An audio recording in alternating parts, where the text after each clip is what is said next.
ನಿನ್ನೆ ನಾನು ಒಂದು ಕತೆ ಓದಿದೆ, ಅದು ಕತೆನೋ ಸತ್ಯ ಆಗಿದೋ ಗೊತ್ತಿಲ್ಲ. ಒಬ್ಳು ಮಹಿಳೆ 10 ರೂಪಾಯಿ ಅಂಗಡಿಯವನಿಗೆ ತಂದು ವಾಪಸ್ ಕೊಡ್ತಾಳೆ. ಅಂಗಡಿಯವ ಕೇಳ್ತಾನೆ, ಏನಿದು 10 ರೂಪಾಯಿ ಅಂತ.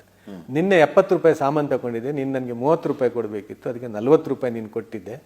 ನಿನ್ನೆ ರಾತ್ರಿ ನಾನು ಬರುವಾಗ ನಿನ್ನ ಅಂಗಡಿ ಬಂದಾಗಿತ್ತು, ಇವತ್ತು ಬೆಳಿಗ್ಗೆ ಎದ್ದು ಬಂದಿದ್ದೇನೆ, ಇದು 10 ರೂಪಾಯಿ ತೆಕೋ ಅಂತ. ಅವ ಹೇಳ್ತಾನೆ, ಎಲ್ಲಿಂದ ಬಂದದ್ದು ನೀನು ಅಂತ. ಮತ್ತೆ ನೋಡಿದ್ರೆ 7 ಕಿಲೋಮೀಟರ್ ನಡೆದುಕೊಂಡು ಬಂದಿದ್ದಾಳೆ. 10 ರೂಪಾಯಿ ವಾಪಸ್ ಕೊಡ್ಲಿಕ್ಕೆ 2 ಬಾರಿ ಬಂದಿದ್ದಾಳೆ. ಸೊ ಇವನಿಗೆ ಜ್ಞಾನೋದಯವಾಗ್ತದೆ, ಅಂಗಡಿಯವನಿಗೆ. ಇವನ ಹತ್ರ ಯಾರದೋ 300 ರೂಪಾಯಿ ಬಾಕಿ ಉಳಿದಿತ್ತು. ಆ ಪಾಠ ನೋಡಿ ಇವ 300 ರೂಪಾಯಿ ಪಾವತಿ ಮಾಡ್ಲಿಕ್ಕೆ ಅಂತೇಳಿ ಹೋಗ್ತಾನೆ ಅಂಗಡಿಯವನಿಗೆ. ನಿಂದು ನೋಡು, ಒಂದು ಬ್ಯಾಲೆನ್ಸ್ ನನ್ನ ಹತ್ರ 300 ರೂಪಾಯಿ ಇತ್ತು, ನೀನು ಕೇಳಲಿಲ್ಲ, ನನಗೂ ನೆನಪಿರ್ಲಿಲ್ಲ, ಆದ್ರೆ ಇವತ್ತು ನನಗೆ ನೆನಪಿಗೆ ಬಂತು, ಇದು 300 ರೂಪಾಯಿ ನಿನ್ ತಕೋ ಅಂತ.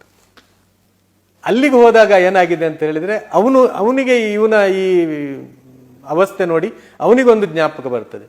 ನಾನೊಬ್ಬನ ಹತ್ರ 1 ಲಕ್ಷ ರೂಪಾಯಿ ಸಾಲ ತಗೊಂಡಿದ್ದೆ, ಸಾಲ ತಗೊಂಡು 1 ವಾರದಲ್ಲಿ ಅವ ತೀರಿ ಹೋಗಿದ್ದಾನೆ. ಸೊ ಅದಕ್ಕೆ ಯಾರು ವಾರಿಸುದಾರರು ಇಲ್ಲ ಅಂತೇಳಿ ನಾನು ಅವನಿಗೆ ಸಾಲ ವಾಪಸ್ ಮಾಡಲಿಲ್ಲ. ಬಟ್ ನಾನು ಇವತ್ತು ಆ ಸಾಲ ವಾಪಸ್ ಮಾಡ್ಲಿಕ್ಕೆ ಹೋಗ್ತೇನೆ ಅಂತ. ಅವ ಹೋಗಿ ತಲುಪಿದ್ದು ಎಲ್ಲಿ ಅಂದ್ರೆ, ಯಾರು ಅದು 10 ರೂಪಾಯಿ ವಾಪಸ್ಸು ಕೊಟ್ಲು ಹೋದ್ಲ ಆ ಮನೆಗೆ ಹೋಗಿ ಅವ ತಲುಪಿದ್ದಾನೆ.